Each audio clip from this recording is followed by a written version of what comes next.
G-Man Boxing. Do you know what I mean? Every single live he donates. I see him on other lives donating. He's got the bag on it.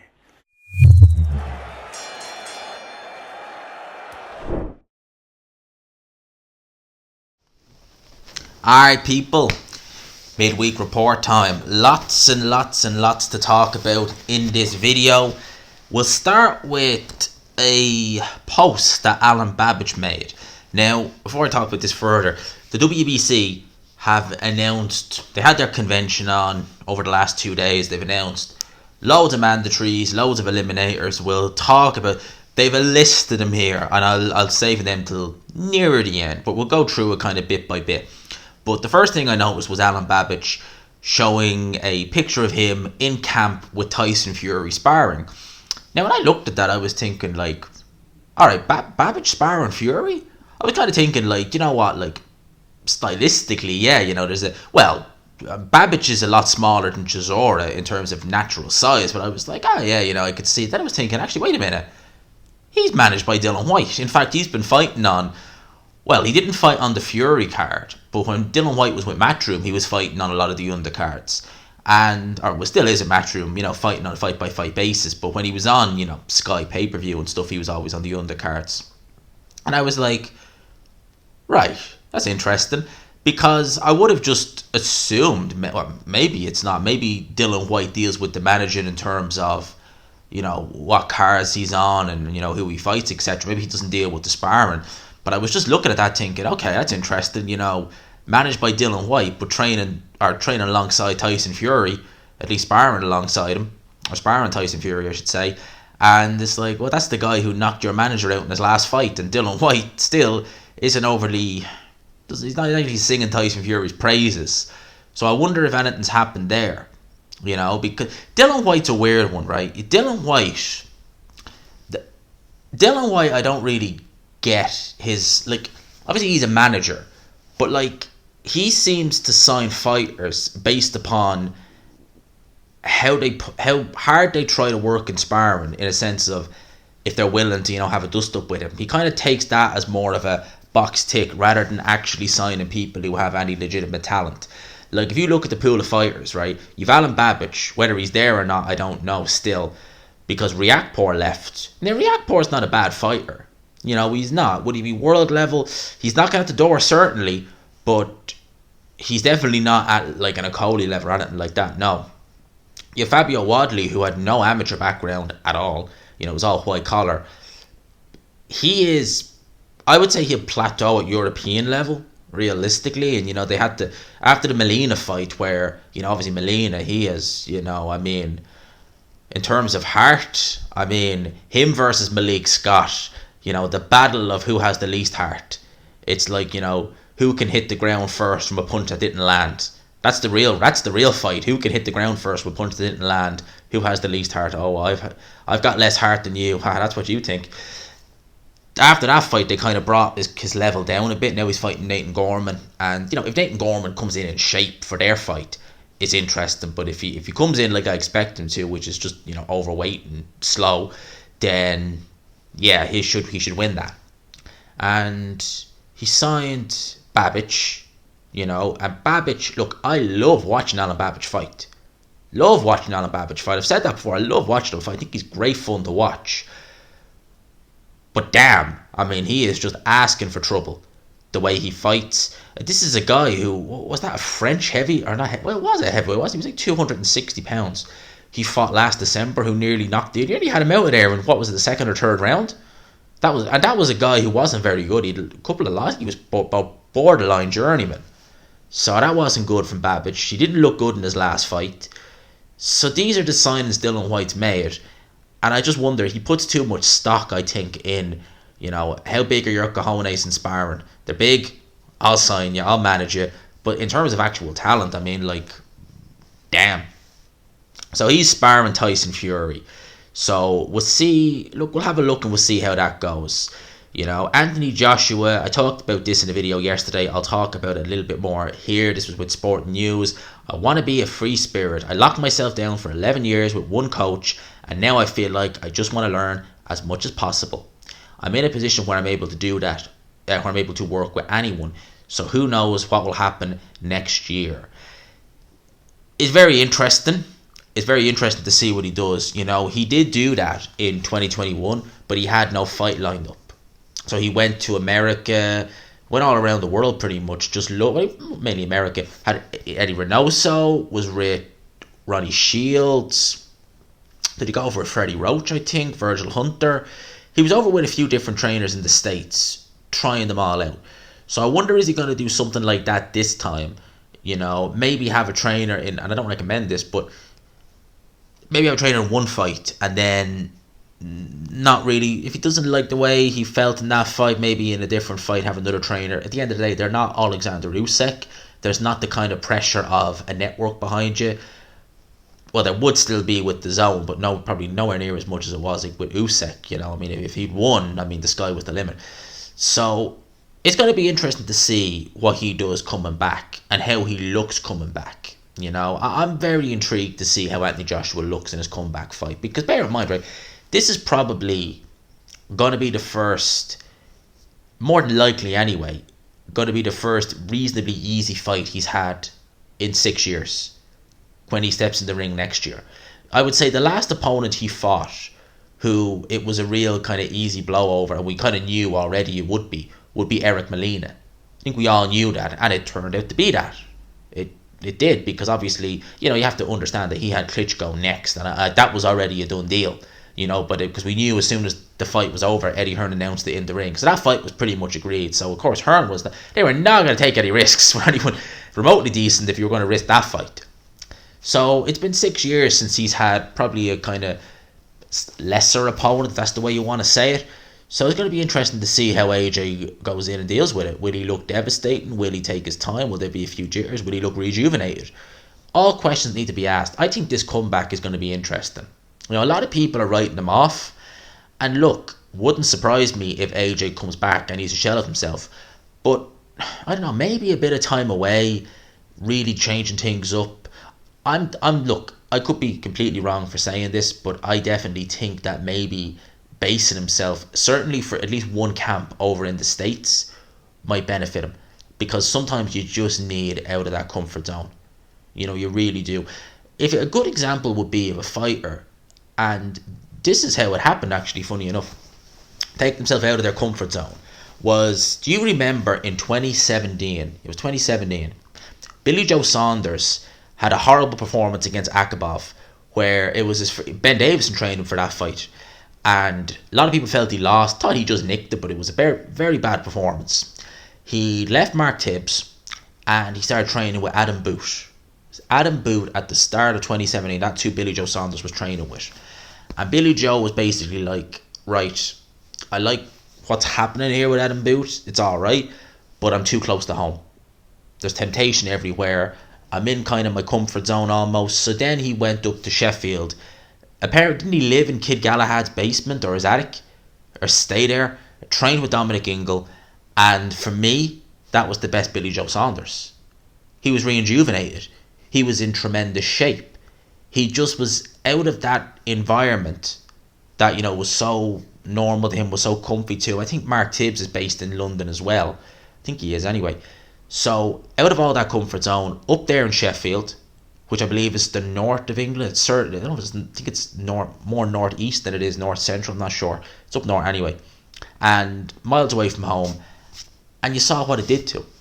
You know, 2017 he fought Monroe Jr. and then he had that fight against Lemieux where he looked tremendous. You know, aesthetically and in the ring.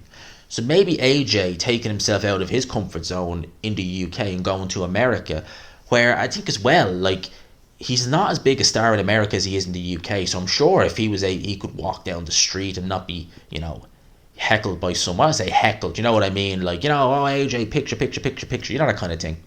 So maybe for AJ it would do him the world of good if he was to train with an American trainer, to actually base himself, just for one camp, see how it goes, over there in the States. Even if he fights in England, like, if he's fighting in London, that's fine, but just base yourself in the States for that camp. Come to England with like 10 days just to acclimatise yourself with the the jet lag, and see how it goes. You know, I think that'd be something that'd be interesting if AJ did that. All right, we get into now a lot of the WBC convention stuff that was happening. So, Conor Benn, talked about this yesterday as well, removed from the WBC welterweight rankings following the positive drug test. This was confirmed by Sullivan himself. We'll be talking about him a good bit. Oh boy. So Conor Benn is out of the WBC rankings. To be expected, of course. It was obviously going to be a slam dunk, considering that one of them was the WBC clean boxing program test. Which I find strange that they didn't remove him. At the end of the day, you could say, like, right, well, they're removing him now, but, like, that test was conducted, in July? And we only found out about it in October, after the fight was cancelled. The proposed date was the 7th, it was cancelled after that. Why didn't the WBC remove him back in July after that? Like, I know with Povetkin, with the Maldonian situation, they looked into everything. They didn't give him the mandatory. They made him fight against Stavern for the interim title. They done a load of stuff. But with this one, it was just nothing until it comes out. And then all of a sudden, now we're taking you away from the rankings. The WBC, the clean boxing program on paper is a very, very good idea. But as I said in the video yesterday, as we've seen from the WBC, they are just very selective with what they constitute as, he's clearly guilty to something. No, hold on a minute. The Oscar Valdez situation is just, that right there just reeks. It really does reek. And, it's crazy. I remember when Stavern, it was an over-the-counter energy drink, I think it was, in the lead up to the Povetkin fight.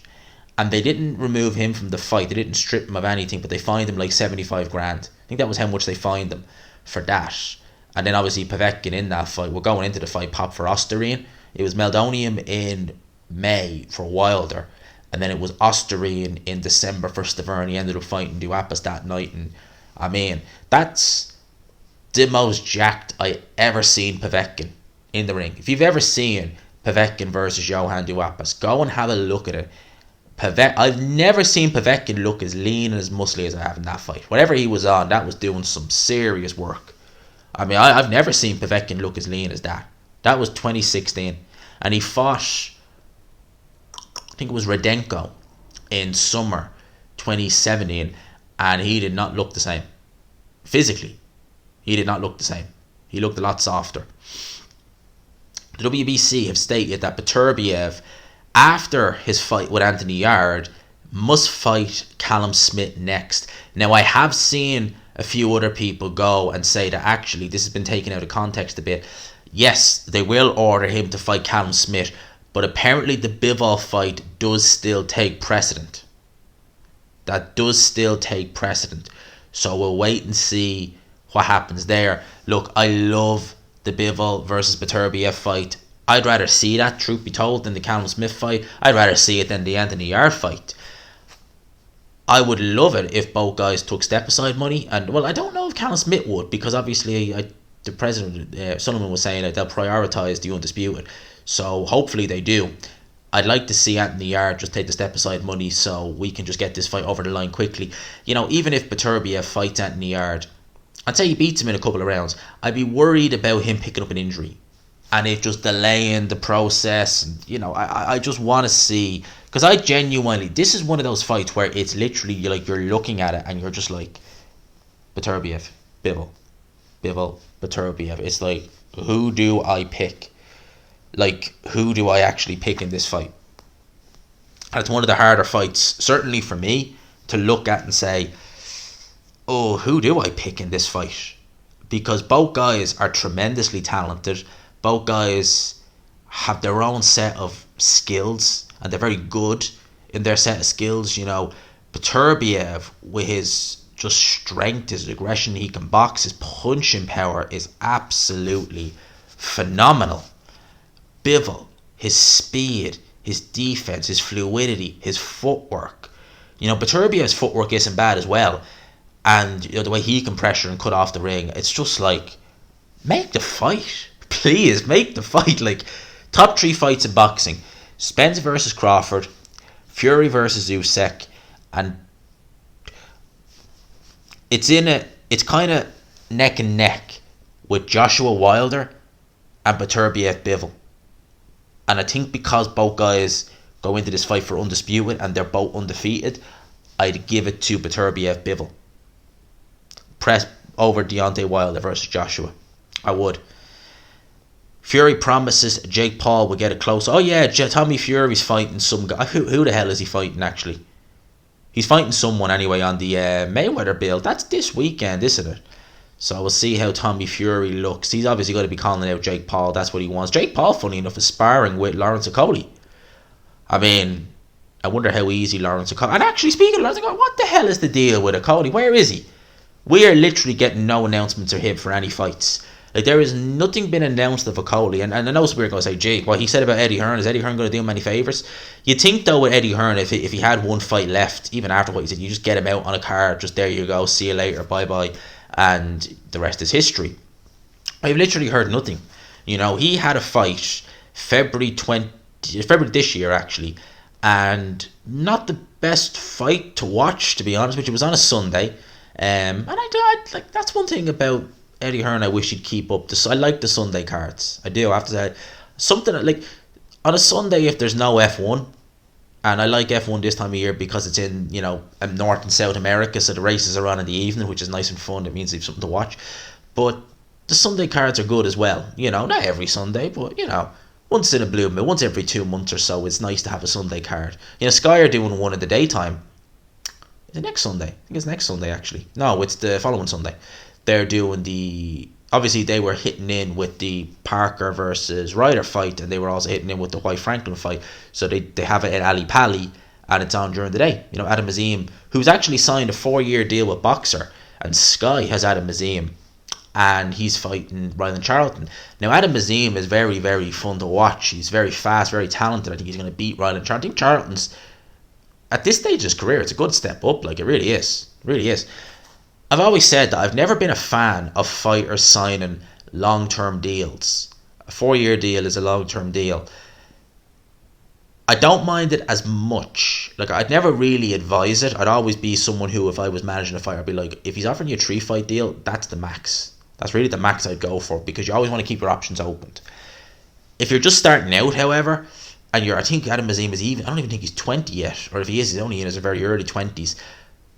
At that point, you're probably alright, but I wouldn't be doing it thereafter, if you know what I mean. Like, if you're signing a 4-year deal now at the very, very start of your career, okay, fair enough, I could probably let that slide. You know, I'd be like, alright, fair enough. As long as and Sky is more, you know what you're getting with Sky, you know. I mean, they've been around for God knows how long, and, you know, Boxer is growing, their stable is growing, they're putting on a few more shows. They obviously still need to improve, and one, if I had the biggest criticism about Boxer is the matchmaking is just, it's not that they're putting guys in fights that they can't win, it's they're getting guys, you know, over to fight guys like Fraser Clark. To say they shouldn't be in the ring is an understatement. You're just like, are you sure you couldn't have got someone a bit better, you know, than this? I think that is something that Boxer and Ben Shalom really need to fix. They really need to fix that. They really do. But Okolie, let's just see. Okolie actually said on Sparring Jake Paul, he's better than most boxers. People just hate because because of his influencer background. And yeah, I do think, like, Jake Paul, he's grown on me. You know, he's grown on me. And look, is he going to win a world title? No. But is he a terrible fighter? Look, I mean, I'd pick him over Tommy Fury. I would. I think Tommy Fury is garbage. So here are some of the fights that have been announced. Let's just... These are good fights, right? So, final eliminator for Tyson Fury's WBC heavyweight title. Deontay Wilder versus Andy Ruiz. Let's go.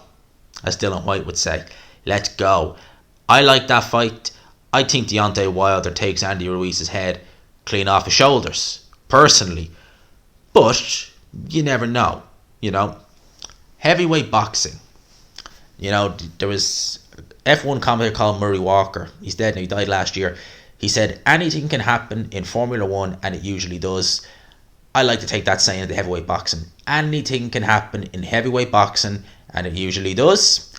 And you never know what you're dealing with when you're dealing with these kind of guys. You know, if you, like Wilder versus Fury, if they had a 4 fight, right? Do I want to see it a fourth time? Not particularly, but there'll always be a level of intrigue. Yeah, that's why obviously you can't compare Chisora Fury 3 to Wilder Fury 3, because I look at Chisora and I just think like there's just no hope. There's literally no hope of you winning. I cannot even remotely envision a scenario in which you win. With Wilder's dropped Fury 4 times. They fought 3 times. He's been dropped twice in those 3 fights, or 4 times in those 3 fights. So Wilder has the power there to knock Fury out. So there'll always be that intrigue. So Wilder versus Ruiz ordered. It's an in-house fight with PBC. I've heard rumours that Andy Ruiz is near the end of his contract with PBC, so you imagine he'd get no favours from the judges if it did go that far with Deontay Wilder. I mean, like, it's very ambitious to think it goes that far, to be honest with you. He's only ever gone to the judges twice. The Vernon Fury in the first fight. They've also approved Benavidez versus Plant, which is reportedly planned for March as a final eliminator for Canelo Alvarez's WBC title.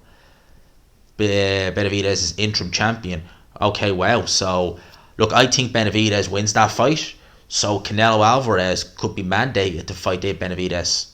And, you know, if he does not want to go down the Dimitri Bivol road and maybe PBC make him a decent offer, you know, Charlo and May, I will be picking certainly Benavidez to beat Caleb Plant. I think it's a great fight, but I'll be picking Benavidez to win. Canelo versus him, September. Let's see. The WBC have also approved Sebastian Fondora versus Tony Harrison as a final eliminator to determine Jamel Charlo's mandatory. He is obviously set to fight Tim Tszyu as a WBO mandatory in January 28th. Fondora versus Harrison. Tony Harrison, I don't rate Sebastian Fondora. I think that he is just, it's so strange seeing a fighter that tall fighting it that way. But Tony Harrison, for my money, he's got to be right up there with one of the worst chins in boxing. I don't trust Tony Harrison's chin at all. And I think Tony Harrison is tremendously talented, but I just do not trust his chin. I really don't. Now, this is a good one. Not as good as it would have been a few years ago, but it's still a good one. The WBC have ordered Errol Spence to defend his WBA, WBC, and IBF. Don't know how you can order him to defend all 3 of them, but hey, against Keith Thurman. So Thurman's had 1 fight. He's already mandatory. Jesus. But hey, that's still a good fight. Obviously, preference is Crawford. I'm sure they would prefer that. They will give preference to that, but hey, let's see how it goes. They've also ordered Teofimo Lopez versus Sandor Martin to determine the secondary mandatory for the WBC super lightweight world title. Obviously, Prograis and Zepeda are fighting for the vacant title, and Jose Ramirez is the first mandatory. So that would be held up for a while then. I wonder, will Lopez go that road, or will he just look to go a different road? Because there is obviously Josh Taylor only has 1 title now, and if he beats Jack Catterall, I expect he's just going to go up to welterweight. So there probably could be an opening there. They've also ordered Shakur Stevenson versus Pitbull Isaac Cruz as a final eliminator for the WBC, which is obviously held by Devin Haney at lightweight. But Haney is expected to face Lomachenko next, and apparently negotiations for Haney Lomachenko are underway. So Top Rank reps have confirmed. Oh man, Haney Lomachenko, lads, 2023 is shaping up to be a good year. Haney Lomachenko. And I like that fight. I like Pitbull versus Shakur. I think that's a good fight. 2023, lads. We've had a pretty crap year this year. The fight that should have happened. We haven't had as many big fights. Stuff's happened. It's not been a good year for boxing, right? But here's a good one, right? Remember this, right? If anyone wants to get a bit doom and gloom, right? 2016, many people were saying at the time it was one of the worst years for boxing. There was no real big fights. You know, not much happened.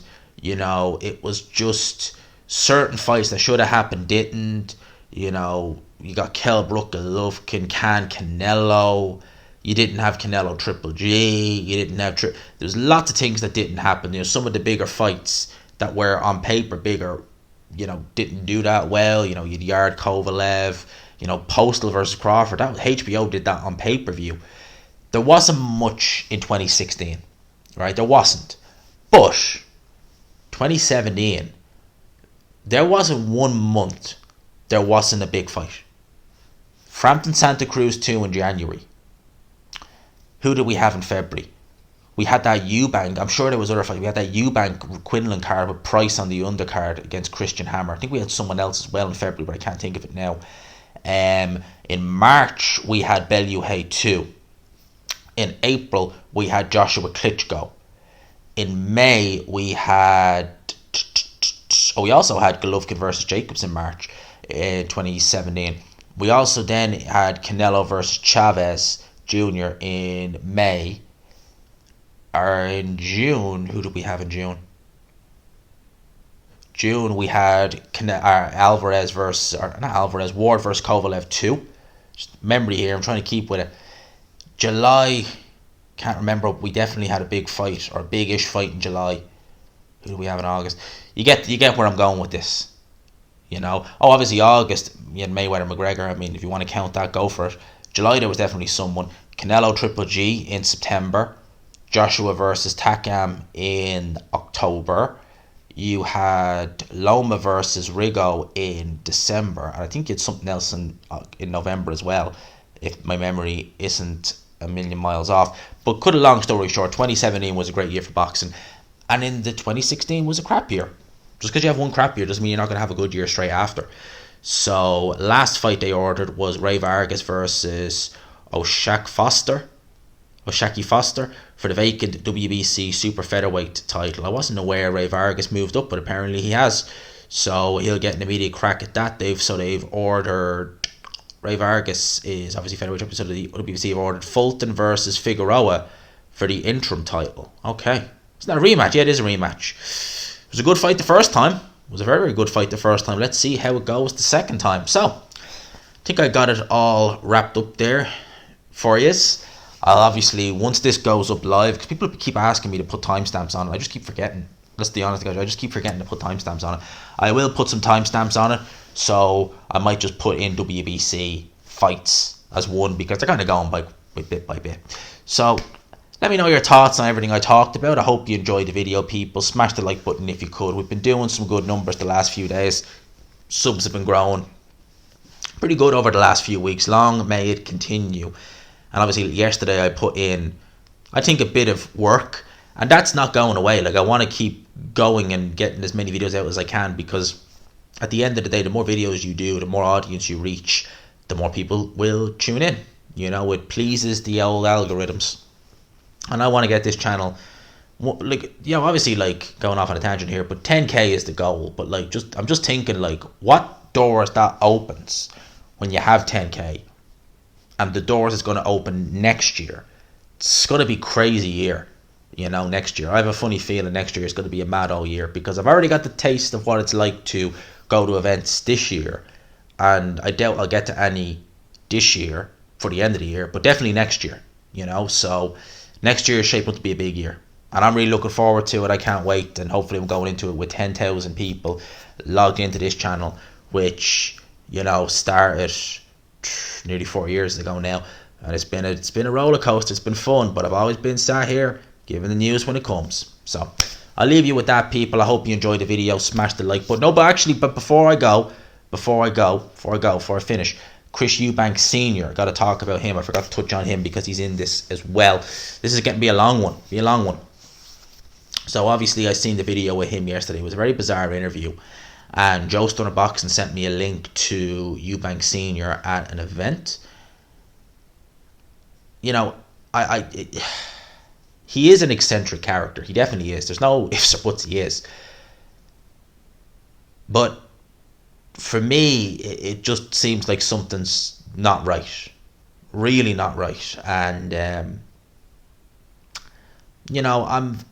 have to say, I've always liked Eubank Senior. Since I first started watching him, I didn't watch him live, I was too young, but didn't know who he was until I was about 18.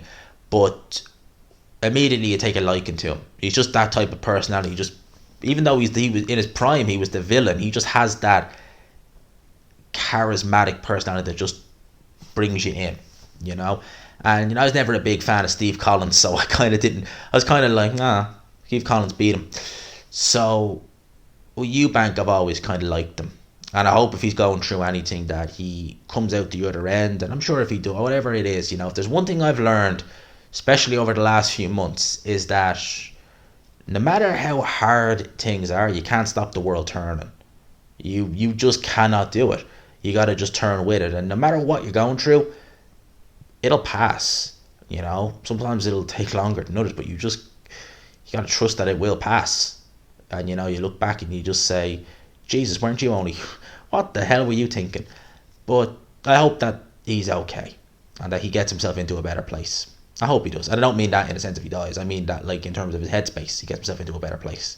So yeah, I'll leave it with that. Hope you enjoyed it, people. Smash the like button if you could. Peace.